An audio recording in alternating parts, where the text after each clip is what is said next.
I stare at my reflection in the elevator's polished doors, adjusting my navy blazer one last time. My brunette hair falls in waves past my shoulders, and my green eyes betray the anxiety I'm trying to hide. Being a journalist at 30 means always being ready for the next big story, but today's assignment feels different. The doors open to Enterprise Rent-A-Car's bustling lobby. I scan the room, noting the usual mix of business travelers and tourists. The line moves slower than morning traffic, giving me time to check my notes about the corruption scandal I'm investigating in Grand Rapids. Next! The clerk's voice snaps me from my thoughts. I step forward, ready to get my rental and hit the road. I have a reservation under Jade Miller. He types away, his expression shifting from bored to confused. Ma'am, there seems to be a mix-up. The car you reserved. He trails off as another employee approaches, whispering something in his ear. That's when I notice her, blonde hair catching the fluorescent light, perfectly styled in a way that screams on-camera ready. Her blue eyes meet mine in the reflection of the counter's surface. I recognize her immediately. Gabriella Reed, the rising star of Channel 7 News. Miss Miller? The clerk clears his throat. It appears we've accidentally double-booked your vehicle with Miss Reed's reservation. Gabriella steps closer, her perfume a subtle mix of vanilla and something I can't quite place. Looks like we're in the same boat, she says, her voice carrying the same warmth it does during her evening broadcasts. Listen, ladies, the clerk begins. We have another vehicle available, but it's an upgrade. We can offer it at the same rate, but we could share, Gabriella suggests, catching me off guard. I'm heading to the Thompson corruption story. Something tells me you are too. She raises an eyebrow, a knowing smile playing at her lips. I hesitate, weighing my options. Sharing a car with a competitor isn't exactly journalism 101, but there's something intriguing about her proposition. Split the cost and share sources, I find myself saying, surprising even myself. Deal. Her smile widens as she extends her hand. The moment our fingers touch, something electric passes between us. I tell myself it's just static from the carpet. 20 minutes later, we're pulling out of the parking lot in a sleek black SUV. Gabriella's at the wheel, her presence both professional and somehow magnetic. The radio plays softly in the background as we discuss our angles on the story. So, print versus broadcast, she muses, navigating through downtown traffic. We could be quite the team, you know. Your depth, my reach. I catch myself studying her profile, the way she bites her lower lip when she's thinking. Careful, Reed. People might start talking if they see us working together. Let them talk, she laughs, and something in her tone makes my heart skip. Sometimes the best stories come from unexpected partnerships.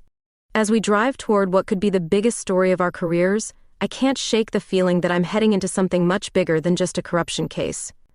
The late afternoon sun paints everything in gold, including Gabriella's hair, and I find myself wondering if this accidental car-sharing situation might be the beginning of my own unexpected story. The Thompson corruption story turned out to be just the beginning.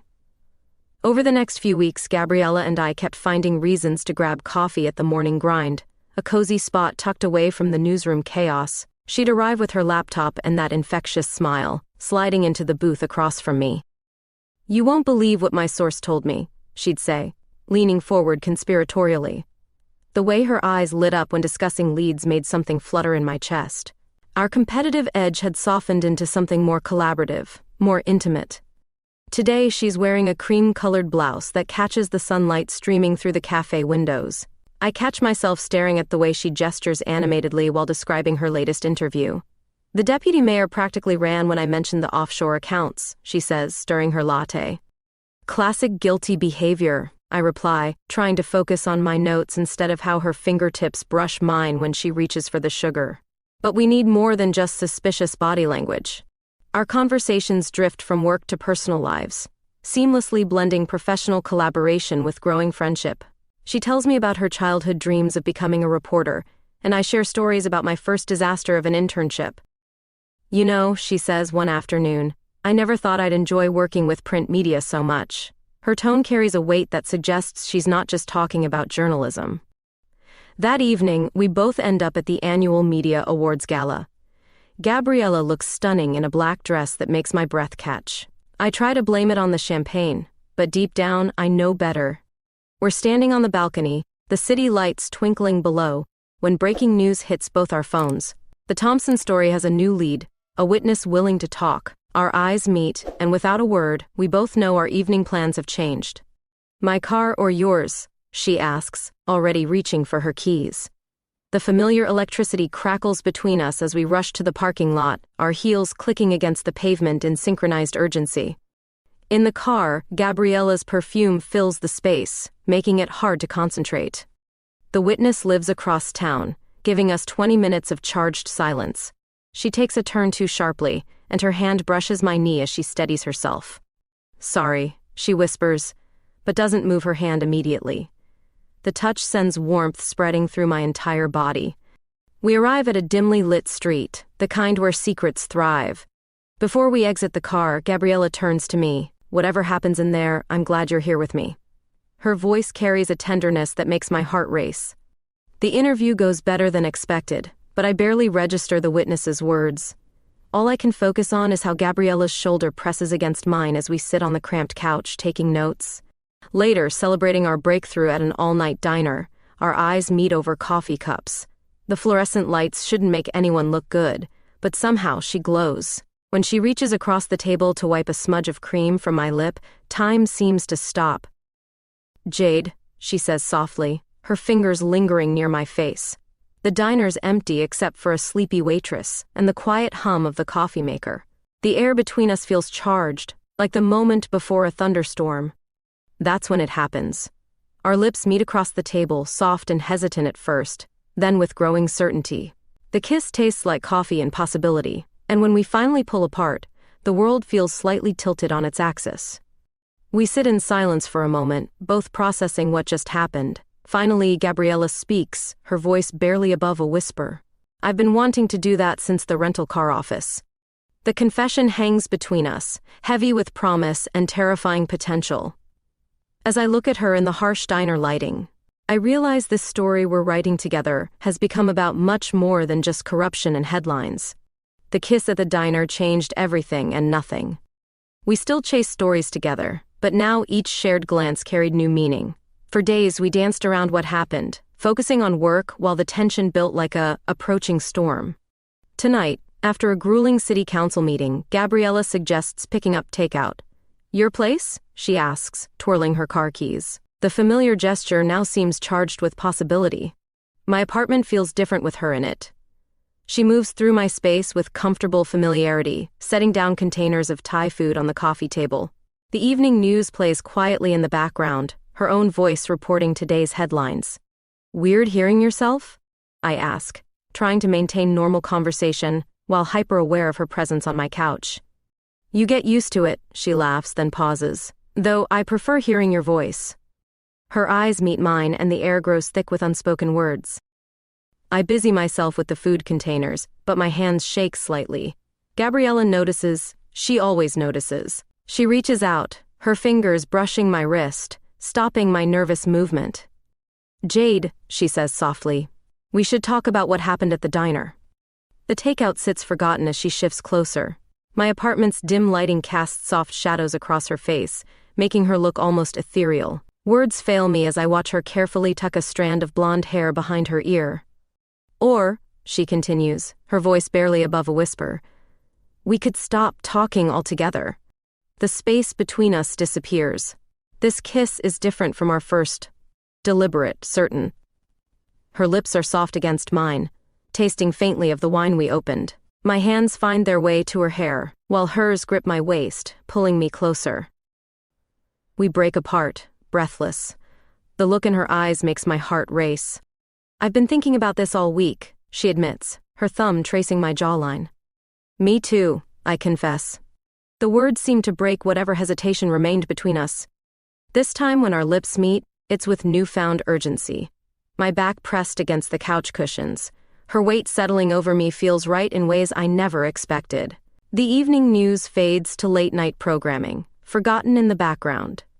Hours later, we lie tangled in my sheets, the city lights painting patterns across our skin through the bedroom window. Gabriella traces lazy circles on my shoulder, her touch sending shivers down my spine. "What are we doing?" I ask into the darkness, not entirely sure I want an answer. She props herself up on an elbow, looking down at me. The streetlight catches her eyes, making them sparkle. "Something that feels incredibly right," she says, pressing a soft kiss to my shoulder. The weight of unspoken questions hangs between us.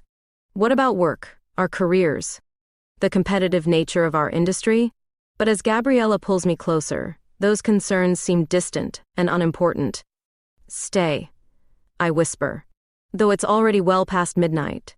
Her response is to wrap her arms tighter around me, her breathing evening out against my neck. As sleep begins to claim us both, I realize we've crossed a line that can't be uncrossed. The thought should terrify me, but instead, I feel strangely peaceful.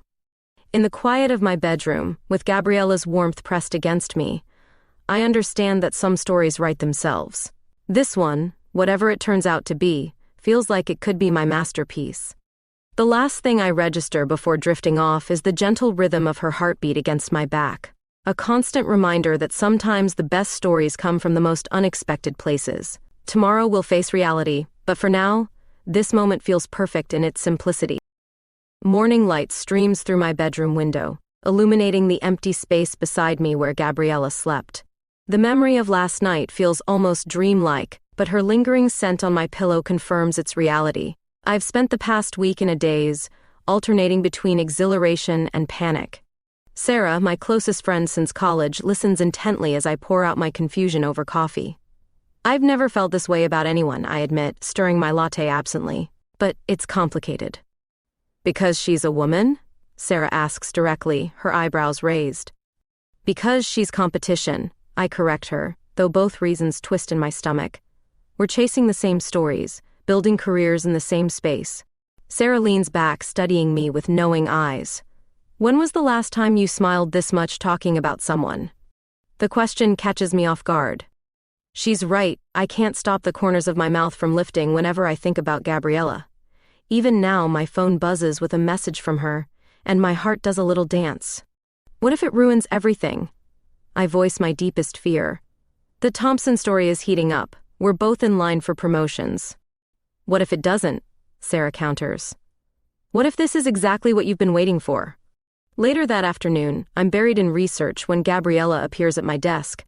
She's wearing the red blazer that makes her look like she owns the room, and my breath catches slightly. "Got a minute?" she asks, professional as ever in the newsroom. But I catch the softness in her eyes, the slight tremor in her voice.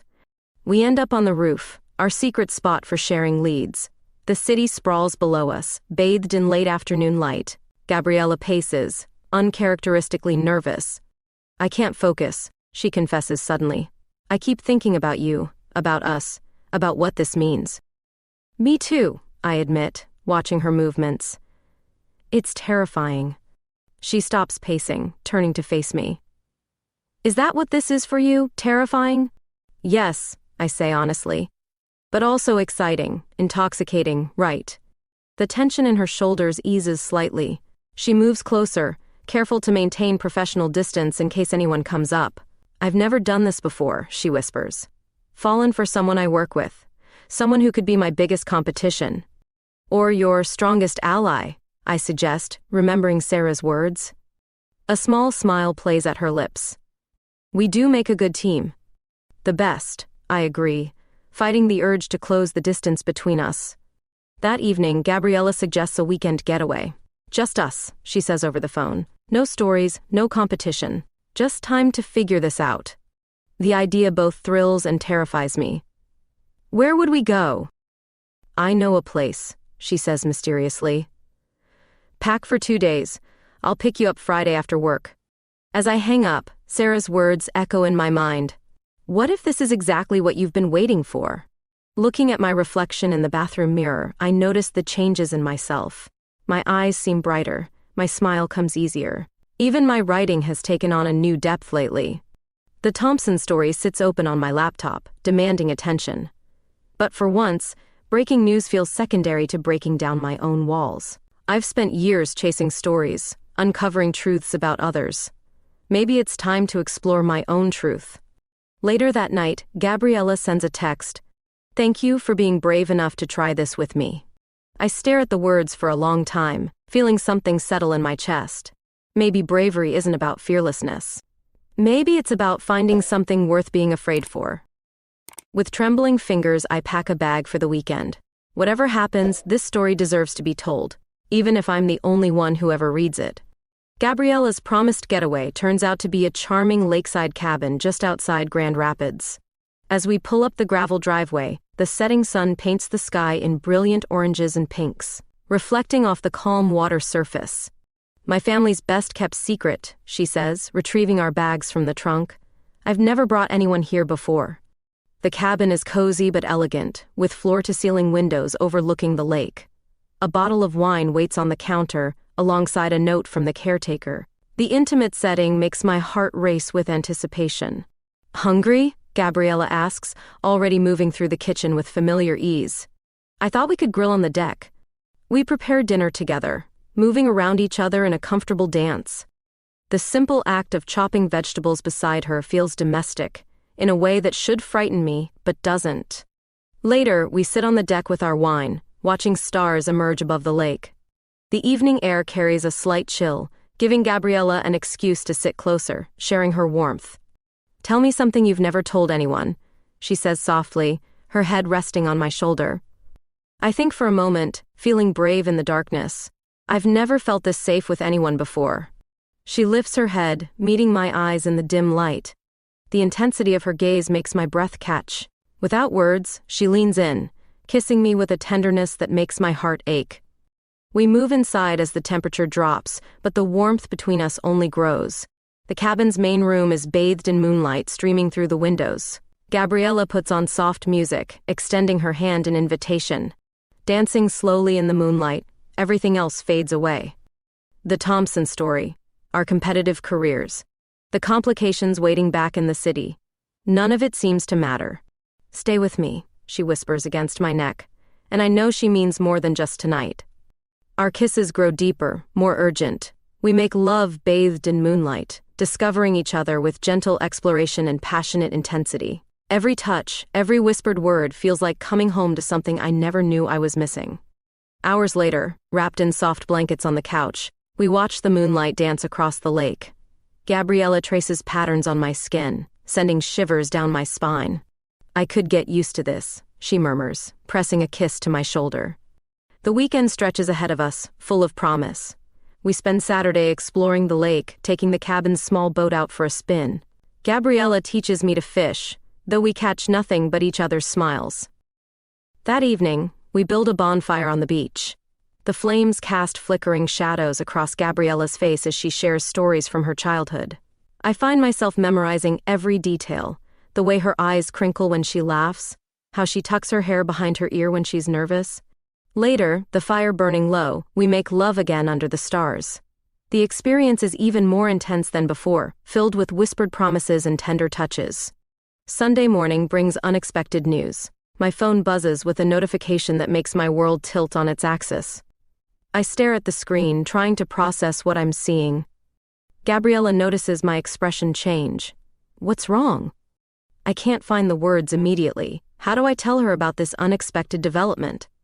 The pregnancy test results from last week, the ones I'd convinced myself were wrong, have been confirmed by my doctor's office. The perfect weekend suddenly feels like the calm before a storm. As I watch Gabriella prepare breakfast, humming contentedly, guilt gnaws at my stomach. How do I tell her? Should I tell her? The sun continues its journey across the sky, oblivious to my internal turmoil. This weekend was supposed to be about figuring us out, about taking brave steps forward. Instead, I find myself frozen, watching our perfect moment balance on the edge of change. The drive back to the city looms ahead, and with it, decisions I'm not ready to make. For now, I force a smile and join Gabriella for breakfast, savoring these last precious moments of simplicity before reality crashes back in. The week after our perfect weekend feels like navigating through fog. Each morning, I stare at my phone, drafting and deleting messages to Gabriella. The pregnancy confirmation sits heavy in my inbox, a ticking time bomb threatening to shatter everything we've built. Work provides little distraction. The Thompson story continues to unfold, bringing Gabriella to my desk regularly with updates. Each time she leans close, her familiar scent making my heart race, the weight of my secret grows heavier. You're different, she observes one afternoon, catching me alone in the break room. Ever since we got back from the cabin, you've been distant. I busy myself with making coffee, avoiding her searching gaze. Just focused on the story, I lie, the words tasting bitter on my tongue. Jade. Her voice carries a note of hurt that makes me wince. I thought we were past this, past hiding. The irony of her words isn't lost on me. I grip the counter, knuckles white. It's complicated. Then uncomplicated, she challenges, moving closer. Whatever it is, we can figure it out together. Isn't that what this weekend was about? Before I can respond, our editor calls an emergency meeting. Breaking news about Thompson takes precedence, and we're swept into the familiar chaos of deadline pressure. Throughout the meeting, I feel Gabriella's eyes on me. She knows something's wrong. She's too good a reporter not to notice the signs. The way I've stopped accepting her lunch invitations. How I leave the office the moment my shift ends. That evening, she follows me to the parking garage. We need to talk, she says, her tone leaving no room for argument. We end up at her place, the tension between us thick enough to cut. She paces her living room, while I perch nervously on her couch, the same couch where we shared so many comfortable evenings. Whatever it is, she starts. It can't be worse than watching you pull away without explanation. The words tumble out before I can stop them. I'm pregnant. The silence that follows feels endless. Gabriella stops pacing, her expression unreadable in the dim light. From before, I clarify unnecessarily. Before us, I just found out. She sinks into the chair across from me, processing. When? The doctor confirmed it the day after we got back from the cabin. And you've been carrying this alone all week? Her voice cracks slightly. Damn it, Jade, why didn't you tell me? Because I don't know what to do, I admit, tears threatening. Because this changes everything. Because I'm terrified of losing what we have. Gabriella stands abruptly, and for a moment I think she's going to ask me to leave. Instead, she moves to sit beside me, taking my hands in hers. Do you really think so little of what we have? She asks softly. That one complication could break us? This is more than a complication, I protest. This is life, she interrupts. Messy and unexpected and complicated. But that doesn't mean we can't face it together. Her words hang in the air between us. I search her face for any sign of doubt or hesitation, finding only concern and something that looks remarkably like love. I need time, I whisper, to figure out what I want. Take all the time you need, she responds, squeezing my hands. Just don't shut me out again. As I leave her apartment that night, the weight on my shoulders feels slightly lighter. The future remains uncertain, but knowing I don't have to face it alone makes it seem less daunting. Back home, I curl up in bed, my hand resting unconsciously on my stomach. My phone buzzes with a message from Gabriella. Whatever you decide, I'm here. We'll figure it out together. The words blur through my tears, but for the first time in a week, they're not tears of fear. Sometimes the most unexpected complications lead to the strongest connections. I just hope we're strong enough to weather this storm. The morning after my confession, I find Gabriella waiting at my desk with coffee and that gentle smile that makes my heart flutter. We haven't discussed the pregnancy since that night, but her steady presence speaks volumes. I thought we could use the conference room, she suggests. To talk, really talk. The familiar space feels different today. Usually filled with the energy of breaking news and deadline pressure, now it holds only the weight of our conversation. I'm scared, I admit, wrapping my hands around the warm coffee cup. Not just about the pregnancy, but about us. About everything changing. Gabriella pulls her chair closer, our knees touching beneath the table. Tell me what you're afraid of. All of it. The words pour out like a dam breaking. I tell her about my fears of motherhood, of balancing career and family, of the complications our relationship adds to an already complex situation. She listens without interruption, her hand finding mine when my voice shakes. Your turn, I say finally, exhausted from the emotional release. Tell me what you're thinking. She takes a deep breath, choosing her words carefully. I'm thinking that life rarely gives us what we expect. Sometimes it gives us something better. Better? I laugh skeptically. How is this better? Because it's real, she says simply. It's messy and complicated and completely unplanned. But it's forcing us to be honest about what we want, what we mean to each other. Her words hit home, making me see our situation in a new light. What do we mean to each other? Gabriella's eyes meet mine, unflinching. You mean everything to me, Jade. This past month has been the most alive I've ever felt. Whatever you decide about the pregnancy, that won't change. Tears spring to my eyes and she reaches out to wipe them away. The tender gesture breaks something open in my chest. I never expected this, I whisper. Any of it. You, the baby, these feelings. Life's funny that way, she smiles, leaning forward to kiss me softly.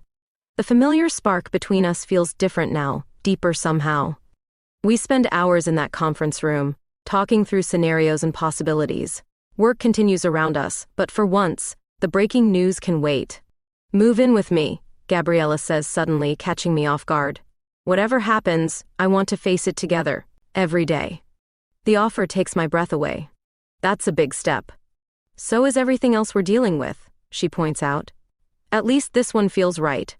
Looking at her, backlit by the afternoon sun streaming through the windows, I see our future stretching out before us. Not perfect or easy, but real and full of possibility. Yes, I say, the word feeling like coming home. Later that evening, we share a quiet dinner at my apartment. The space already feels temporary, knowing soon it will be packed into boxes, merged with hers into something new. I love you, she says simply, reaching across the table to take my hand.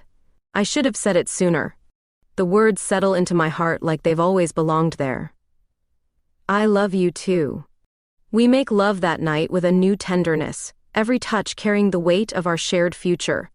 Afterward, lying in the quiet darkness, Gabriella's hand rests protectively over my stomach.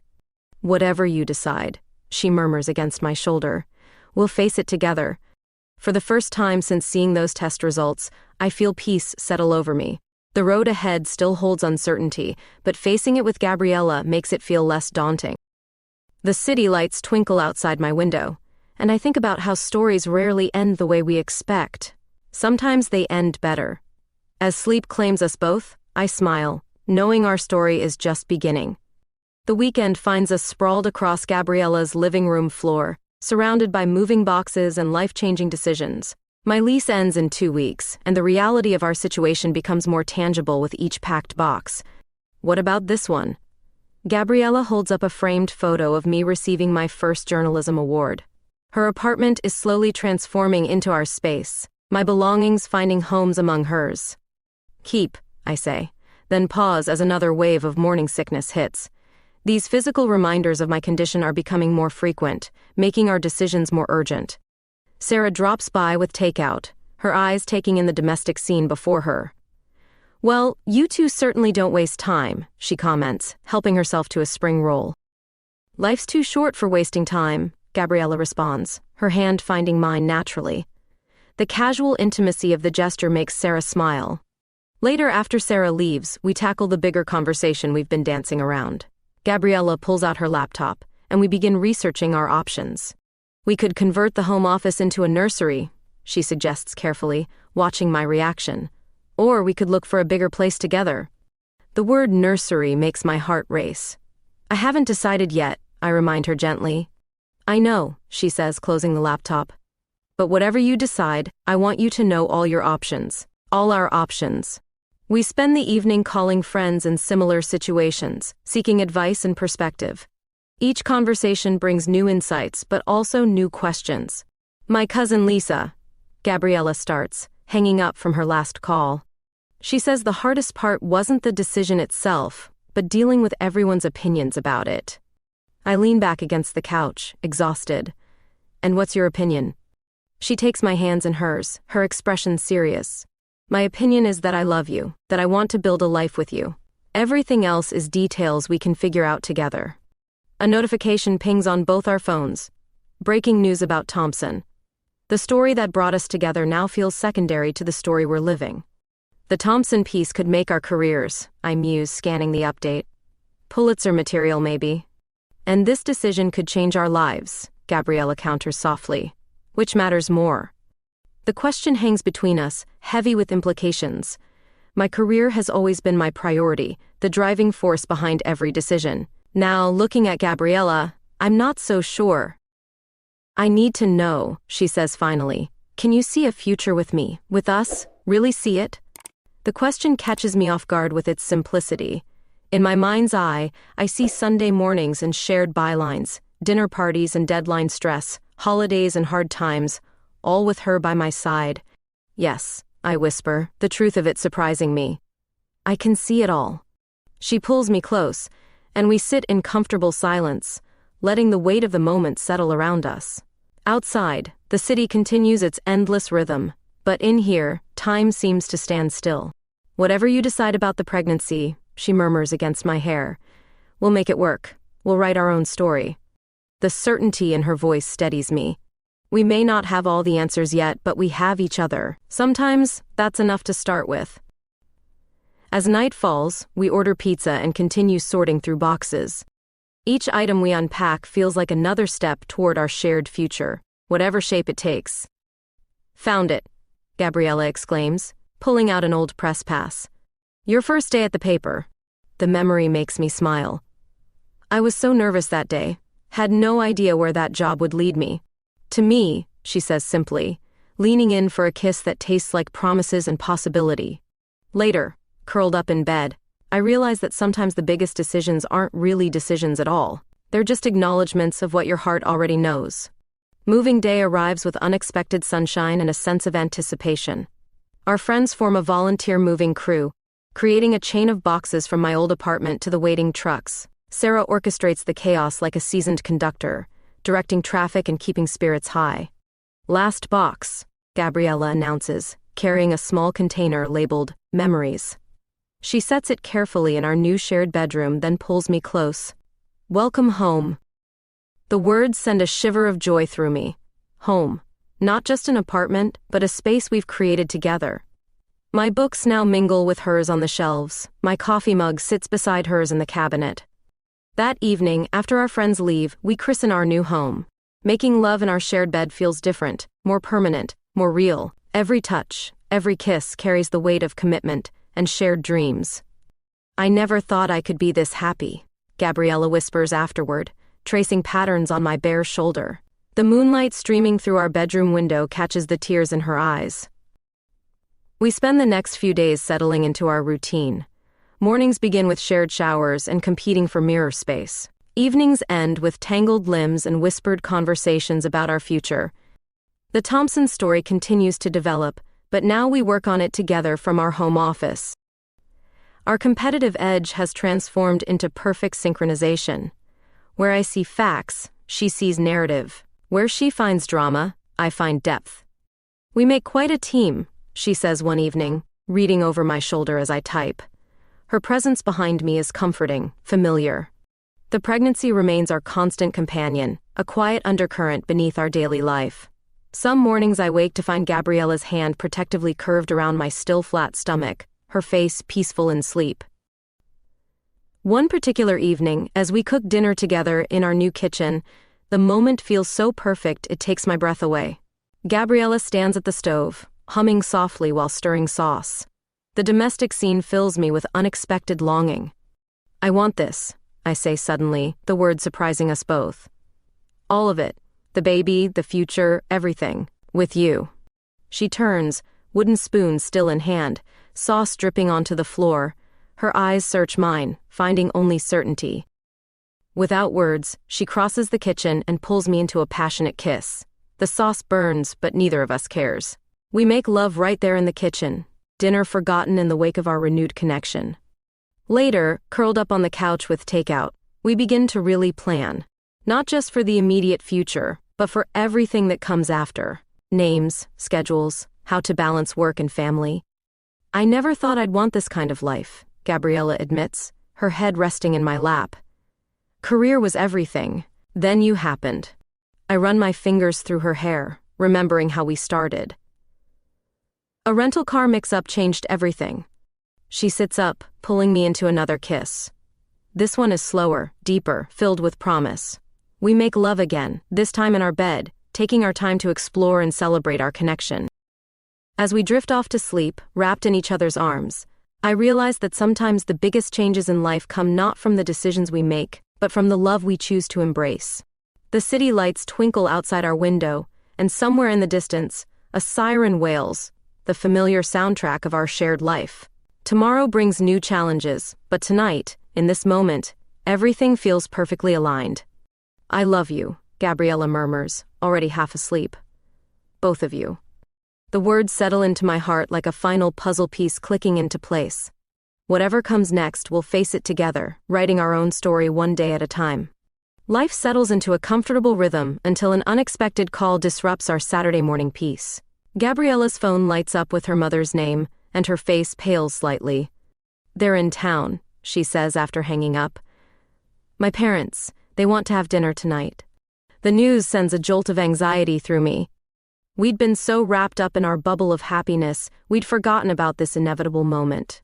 "Maybe it's time," I suggest, trying to sound more confident than I feel. "We can't hide forever." Gabriella paces our living room, a habit I've come to associate with her processing difficult situations. They're traditional, conservative. They don't even know I'm...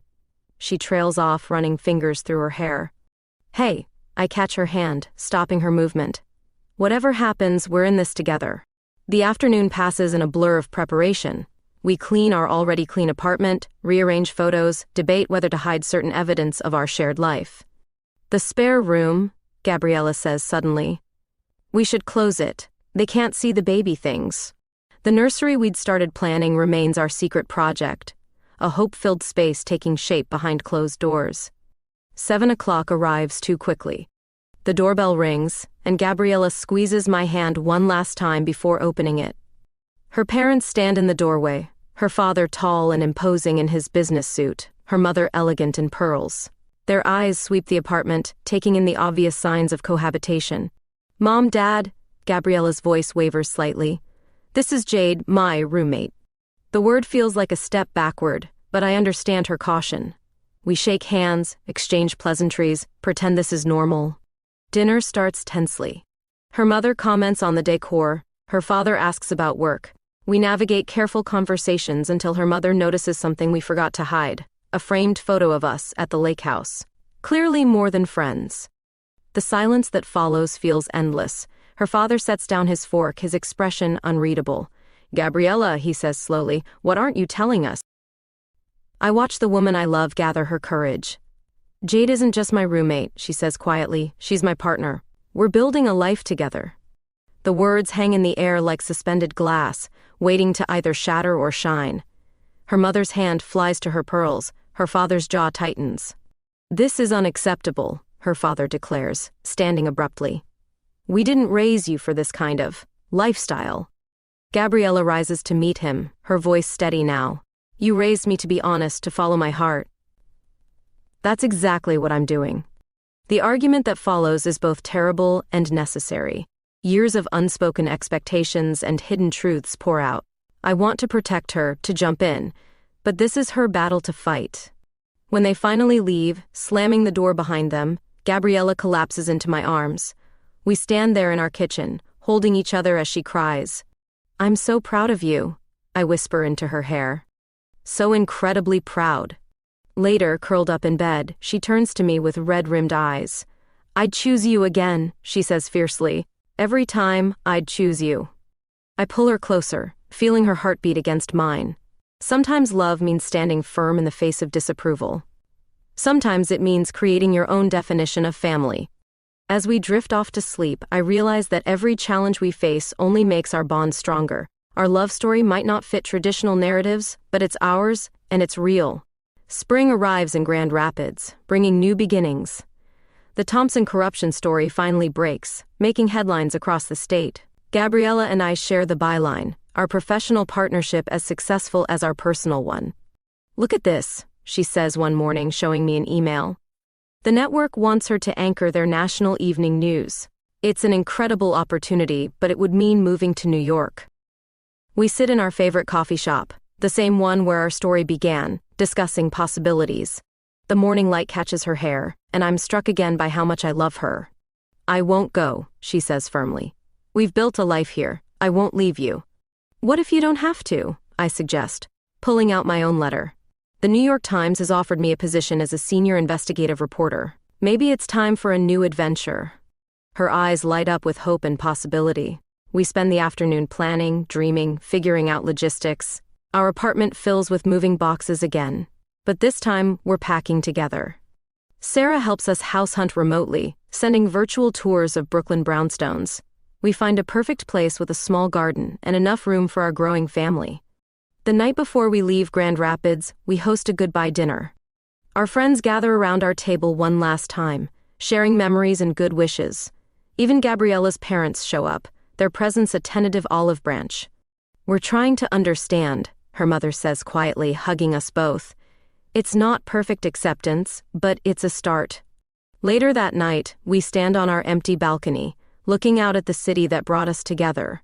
Gabriella wraps her arms around me from behind, her hand resting protectively over my growing bump. "Remember that day at the rental car agency?" she asks, her voice soft with nostalgia. "Did you ever imagine we'd end up here?" I turn in her arms, meeting her gaze. Better than anything I could have imagined. We make love one last time in our first shared home, tender and unhurried, celebrating everything we've become together. The next morning, as dawn breaks over Grand Rapids, we load the last boxes into our moving truck. The city feels different now, like a chapter closing in the best possible way. "Ready?" Gabriella asks, holding out her hand. I take it, squeezing gently. "With you? Always." As we drive east toward our new life, I think about all the stories I've written, all the headlines I've chased. None of them compare to this, our story, still unfolding, full of possibility and promise. The rising sun paints the sky in brilliant colors, a perfect backdrop for new beginnings. Gabriella hums along to the radio, her free hand entwined with mine. Some might say our love story is unconventional, that the path we've chosen isn't traditional.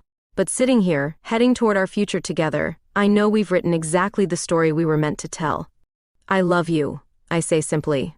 Because sometimes the simplest truths are the most powerful. Gabriella smiles. That same smile that captured my heart in a rental car office all those months ago. "I love you too. Both of you." And just like that, we begin our next chapter together.